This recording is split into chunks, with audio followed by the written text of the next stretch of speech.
Cristiano Ronaldo பத்தி ஒரு video போடுங்க. போடலாமே.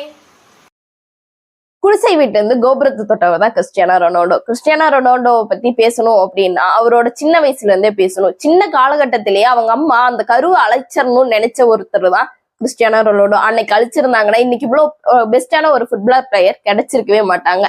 ஏன்னா அவங்களுக்கு ஆல்ரெடி 3 குழந்தைங்க இருந்துச்சு, இவங்க வேண்டாம் அப்படின்னு நினைச்சதாக ஒரு இன்டர்வியூல கூட அவங்க மென்ஷன் பண்ணியிருந்தாங்க. கிறிஸ்டியானோ ரொனால்டோ தான் சின்ன வயசுல இருந்தே ட்ரீமா இந்த ஃபுட்பாலை தான் வச்சிருந்திருக்காரு. தான் 12 வயசுல இந்த ஃபுட்பால் விளையாடணுன்றதுக்காக வீட்டை விட்டு வெளியே போய் ஹாஸ்டல்ல நின்று ஃபுட்பால் விளையாட ஆரம்பிச்சிருக்காரு. தான் 15 வயசுல அவருக்கு ஒரு ஹார்ட் சர்ஜரி நடக்குது. அப்ப கூட அவர் தான் நம்பிக்கையை விடவே கிடையாது. சின்ன வயசுல இருந்தே ஒரு ட்ரீமை கொண்டு வந்து இப்போ ஒரு பெஸ்ட் ஃபுட்பால் பிளேயர்னா கிறிஸ்டியானோ ரொனால்டோ அப்படின்னு சொல்ற அளவுக்கு ஒரு பெரிய பிளேயரா இருக்கிறது தான் கிறிஸ்டியானோ ரொனால்டோ.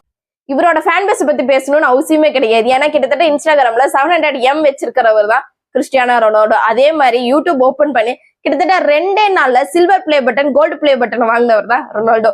ஒவ்வொருத்தங்க ட்ரீமை அசால்ட்டா அச்சீவ் பண்றாரு. ஆனா இதை அச்சீவ் பண்றதுக்கு இவருக்கு எடுத்துக்கிட்ட காலங்களும் அவளோட ஹார்ட் ஒர்க்கும் தான் முக்கியமான விஷயமே. இவரோட வெற்றிக்கு பின்னாடி தன்னம்பிக்கையும் அவரோட ஹார்ட் ஒர்க்கும் தாங்க பெரிய ரீசனா இருக்குது. உங்களுக்கு ரொனால்டோவை பிடிக்கும்னா மறக்காம கமெண்ட்ல சொல்லுங்க. இல்ல எனக்கு வேற ஒரு ஃபுட்பால் பிளேயரை தான் பிடிக்கும்னா அதுவும் யாருன்னு சொல்லுங்க. அவங்கள பத்தி நம்ம பேசுவோம். மறக்காம ஃபாலோ பண்ணிக்கோங்க.